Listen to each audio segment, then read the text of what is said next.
சொந்தங்களுக்கு வணக்கம். மீண்டும் அனைவரை சந்திப்பதில் மிக்க மகிழ்ச்சி.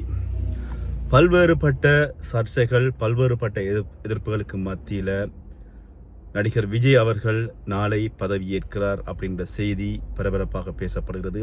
இந்த செய்தி உறுதியாக அவர் நாளை பதவியேற்பார் அப்படின்னு சொல்லப்படுறது. இது சம்பந்தமாக தான் இந்த வீடியோவில் முழுதாக பார்க்க போகிறோம். அதுக்கு முன்பதாக என்னுடைய சேனலுக்கு புதிதாக வருபவர்கள் என்னுடைய சேனலை சப்ஸ்கிரைப் பண்ணி, லைக் பண்ணி, கமெண்ட் பண்ணி ஆதரவு தாங்க அப்படின்னு சொல்லி பணிவன்போடு கேட்டுக்கொண்டு, நாளை முதலமைச்சர் பதவியேற்பு இடம்பெறுமா இடம்பெறாதா அப்படின்ற பல்வேறுபட்ட சர்ச்சைகளுக்கு முற்றுப்புள்ளி கிடைத்திருக்கிறது.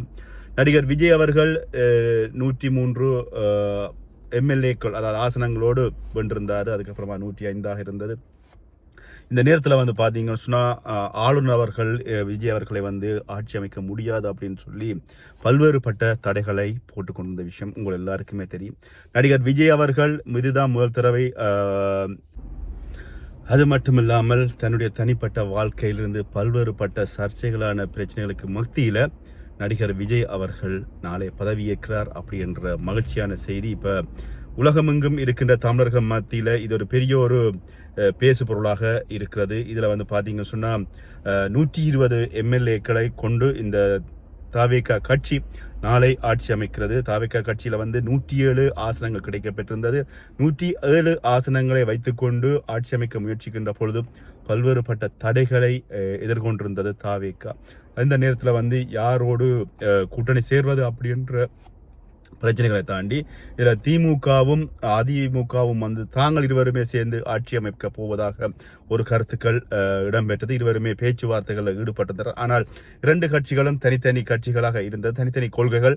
இந்த தனித்தனி கொள்கைகளை தாண்டி இந்த ரெண்டு கட்சிகளும் ஆட்சி அமைக்குமா அப்படின்னு சொல்லி பார்த்தா அவை பெரிய ஒரு வாய்ப்பு இல்லாமல் போவதற்கான காரணம் சொன்னால் தனித்தனி கட்சிகள் இருக்கின்ற போது அதுக்குள்ள இருக்கின்ற கொள்கைகள், அது மட்டுமல்ல அவர்களுடைய மக்கள் ஆதரவு குறையும் அப்படின்ற ஒரு விஷயம். ஆனால் இந்த செய்தி இப்போ பொய்யான விஷயமாக சொல்லப்பட்டது. இது மட்டும் இல்லாமல் மு.க.ஸ்டாலின் அவர்கள் தங்களுடைய எம்எல்ஏக்களுக்கு தாங்கள் எடுக்கின்ற முடிவுகளில் இருந்து என்ன முடிவுகள் எடுத்தாலும் எல்லாருமே அதுக்கு உடன்பட வேணும் அப்படின்ற ஒரு விஷயத்தை சொல்லியிருந்தாங்க. ஆனால் அதில் இருந்து இல்லை, நாங்கள்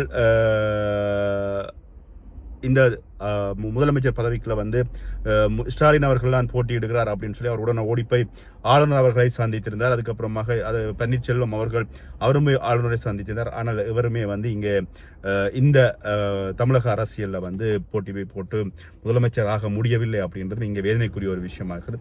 இந்த நேரத்தில் 107 ஆசனங்களை வைத்துக் கொண்டிருந்த நடிகர் விஜய் அவர்கள் காங்கிரஸிடம் 5 ஆசனங்களையும், அதே மாதிரி இந்திய கம்யூனிஸ்ட்ல 2 ஆசனங்களையும், அதே மாதிரி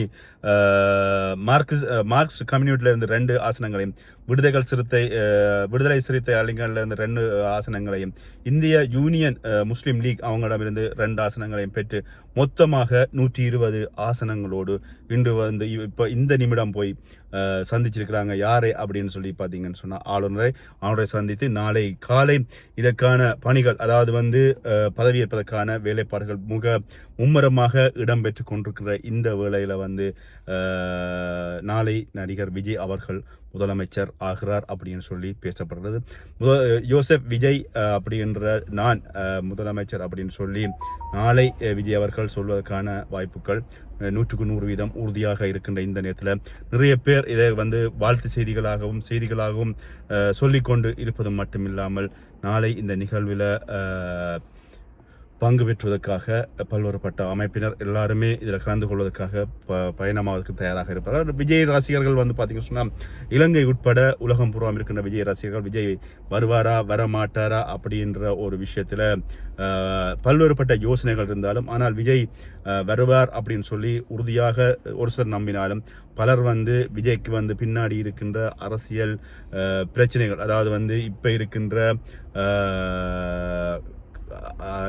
முதலமைச்சராக ஸ்டாலின் அவங்களுடைய கட்சிகளால் தொடர்ச்சியாக விஜய் அவர்களுக்கு கொடுத்த எதிர்ப்புகள் அது மட்டும் அதையும் தாண்டி விஜய் அவர்களை வளரவிடக்கூடாது என்பதற்காக செய்த சதிகள், கூட்டணி சதிகள் இவைகள் எல்லாவற்றையும் தாண்டி இப்பொழுது நடிகர் விஜய் அவர்கள் இதில் முதலமைச்சராக ஆட்சி அமைக்கிறார் அப்படின்றது இப்போ பல பேசு பொருளாக இருக்கின்ற ஒரு விஷயமாக இருக்குது. இதில் நிறைய பேர் நிறைய விஷயங்களை எதிர்பார்க்க விஜய் அவர்களுக்கு சொல்லி இருந்தாலும் இப்பொழுது அந்த தன்னுடைய முயற்சியால் எப்படியாவது தான் சாதித்திட வேண்டும் என்கின்ற அந்த வரி முதலமைச்சராகிட வேண்டும் அப்படின்றதுக்காக பல்வேறுபட்ட கட்சிகளோடு சேர்ந்து கூட்டணியாக ஆட்சி அமைக்கிறார்.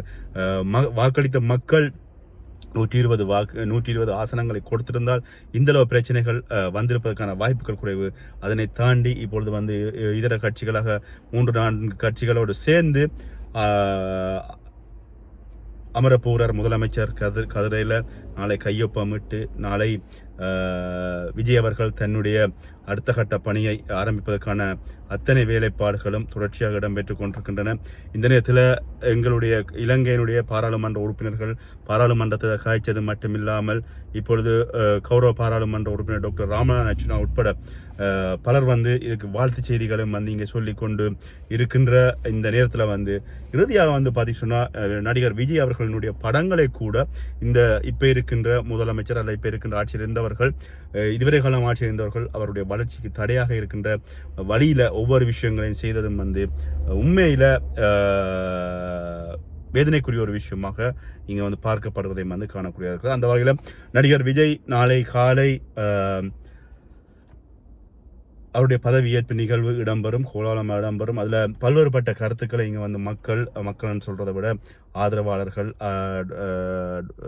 விஜய் அவர்களுடைய எதிர்ப்பாளர்கள் பல கருத்துக்களை சொல்லியிருந்தாலும் ஆதரவாளர்கள் விஜய் அவர்கள் நாளை பதவியேற்காத பட்சத்தில் நாங்கள் தீக்குளிப்போம், தற்கொலை செய்வோம், அது மட்டும் எங்களோட உயிரை மாய்ப்போம், இப்படி பல்வேறுபட்ட விஷயங்களை தொடர்ச்சியாக சொல்லிக் கொண்டிருந்ததும் காணக்கூடியதாக இருக்குது. இந்த நேரத்தில் நடிகர் விஜய் அவர்களுடைய இந்த சந்தோஷமான விஷயம் உலகத்தில் இருக்கின்ற விஜய் அவர்களை நேசிக்கின்ற, விஜயோடு பயணிக்கின்ற, விஜயனுடைய வெற்றிக்காக உழைக்கின்ற இன்னமும் விஜய் வெற்றி பெற வேண்டும், அவர் இந்த ஆசனத்துக்கு முதலமைச்சர் ஆசனத்துக்கு வர வேண்டும், நல்ல விஷயம் செய்ய வேண்டும், மக்களுக்காக நல்ல விஷயம் செய்ய வேண்டும். அவருடைய கொள்கைகளாக இருக்கின்ற ஊழலற்ற ஆட்சி, பெண்களுக்கான பாதுகாப்பு, பெண்களுக்கான முன்னேற்றத்துக்கான வகைகள், இப்படி நிறைய அவருடைய கொள்கைகள் இருக்கிறது. 7-8 கொள்கைகளாக சொல்லியிருக்காரு. இந்த விஷயங்கள் எல்லாம் சரிவர நடக்க வேண்டும் அப்படின்னு சொல்லி எல்லாருமே விருப்பப்படுகின்ற ஒரு விஷயமாக இருக்கிறது. இந்த நேரத்தில் விஜய் அவர்கள் நாளை பதவியேற்கின்ற பொழுது அவருக்கு இந்த நேரத்தில் நாங்களும் என்னுடைய வாழ்த்துக்களையும் சொல்லிக்கொண்டு பார்க்கலாம். நாளை விஜய் அவர்கள் பதவியேற்கின்ற பொழுது என்ன விஷயங்கள் இடம்பெறுகிறது அப்படின்ற விஷயங்கள் தெரியப்படுகின்ற பொழுது அவற்றையும் நான் உங்களுக்கு உடனுக்குடன் முடிஞ்ச வர வீடியோ தர முயற்சிக்கிறேன். மீண்டும் இன்னொரு வீடியோவில் சந்திக்கிறேன். நன்றி.